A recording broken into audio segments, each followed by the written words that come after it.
Irmãos, a paz do Senhor Jesus. Quero primeiramente ser grato a Deus por essa oportunidade de estar aqui, poder falar da palavra de Deus novamente, né? Como a palavra do Senhor disse, como somente se escreve, né? Contarei as maravilhas do Senhor. Então, eu sou grato a Deus por estar aqui novamente, poder contar maravilhas de Deus, né? Quero deixar um versículo da palavra de Deus para a tua vida, que se encontra em Atos, capítulo 8, versículo 3. Diz assim: Saulo, porém, queria destruir a igreja, indo de casa em casa, arrastar homens e mulheres, lançando na prisão. Vou repetir para você poder compreender. Atos 8:3. Saulo, porém, queria destruir a igreja, indo de casa em casa, arrastava homens e mulheres, lançando na prisão.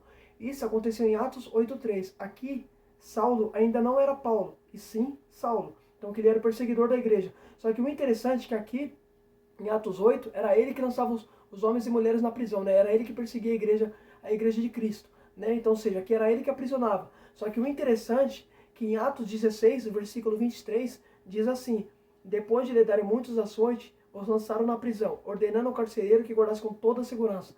Eu acho interessante que se conhece a passagem de Atos 16, que vai dizer que Paulo, juntamente com Silas, expulsou um espírito de adivinhação da vida de uma jovem, né, que dava muito lucro, e a Bíblia diz que Paulo, agora ele já é Paulo, que ele vai cair na prisão juntamente com Silas. Então percebe-se que Paulo está colhendo aquilo que ele fez lá atrás. Por quê? Porque em Atos 8:3 era ele que lançava homens e mulheres na prisão. Agora em Atos 16 é ele caindo na prisão. Tá entendendo? Então percebe que tudo que ele fez, tudo que ele plantou, ele colheu. Por isso que a Bíblia diz: tudo que o homem plantar, isso colherá. Tá entendendo? Então percebe que ele tá colhendo aquilo que ele plantou lá atrás.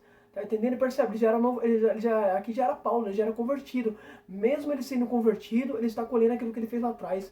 Do mesmo jeito na minha, na tua vida, não é só porque a gente se converteu, não é só porque você aceitou Jesus hoje que você não vai colher aquilo que você fez lá atrás. Você vai colher. Por isso que a Bíblia diz que quem enrola uma pedra, esta rolará de volta sobre ele. Quem prepara uma cova, nela cairá.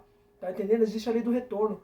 Isso é uma coisa que tarda, mas porém não falha. Tá entendendo? Aleluia, Jesus. E o que me chama a atenção, eu estava lendo a história de Paulo.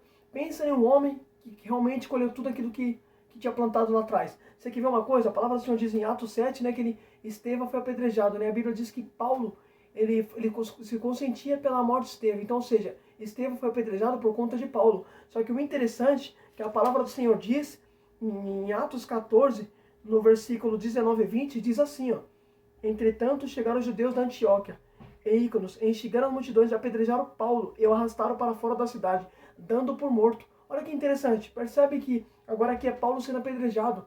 Percebe que lá em Atos 7 era ele que mandou apedrejar Estevão. Agora é ele sendo apedrejado. Olha como ele está colhendo tudo aquilo que ele fez. Isso é uma coisa que, não falha. A lei do retorno. Isso é uma coisa que tarda, mas porém não falha. Eu e você vamos colher tudo que a gente fez. Deus é justo, né? Você quer ver uma coisa? A palavra do Senhor diz quando Davi ele peca com Betseba. A Bíblia diz que Deus, ele perdoa o pecado de Davi. Só que, porém, a Bíblia é bem clara em dizer que Deus fere a criança, né? Porque Betseba deu à luz, né? Que Davi tinha cometido adultério, você já conhece a passagem. Só que o mais interessante de tudo, que eu fiquei tentando entender, percebe-se que quando a mulher dá à luz, a Bíblia diz que Deus fere a criança e a criança morre. Então percebe que o pecado de Davi foi perdoado, mas a consequência do pecado foi uma coisa inevitável. Tá entendendo? Então percebe que tudo que a gente faz, a gente vai colher, tudo que a gente faz tem uma consequência, né? Porque Deus é justo.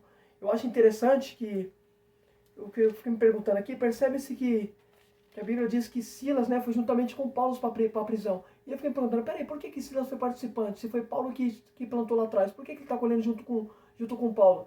Porque, para pensar numa coisa, era ele que aprisionava, era Paulo que aprisionava os crentes, né, os cristãos. Né, agora ele será aprisionado, só que Silas vai ser participante juntamente com ele. E eu fiquei me perguntando, peraí, se Silas vai ser participante junto com ele, como que isso é possível? Eu fiquei me perguntando, peraí, se foi Paulo que lá atrás que aprisionava, por que Silas foi participante? Porque lembrando bem, quem aprisionava era Paulo, mas quem foi participante também da colheita de Paulo, Silas também foi junto. Por quê? Porque Silas caminhava com Paulo. Então, ou seja, quando Deus quer tratar com uma pessoa e você acaba caminhando com ela, você acaba sendo participante junto do processo que Deus iria tratar com essa pessoa, você acaba se participando igual, você acaba passando por isso, tá entendendo? De igual também.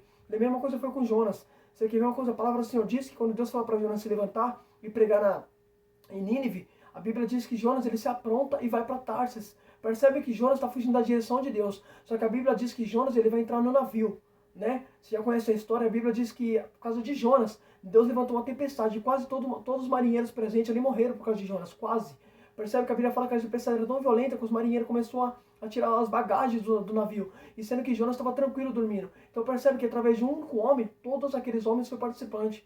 Tá entendendo? Então percebe, a mesma coisa foi com Silas. Silas, pelo fato de estar andando com Paulo, acabou sendo participante do processo que Deus iria tratar com Paulo. Tá entendendo? Então cuidado com quem você anda. Se você anda com pessoas que Deus vai tratar, você vai acabar sendo participante. Você vai acabar passando o processo que era para ela passar, você vai passar igual. Então guarda essa palavra no seu coração para a honra e glória de Deus.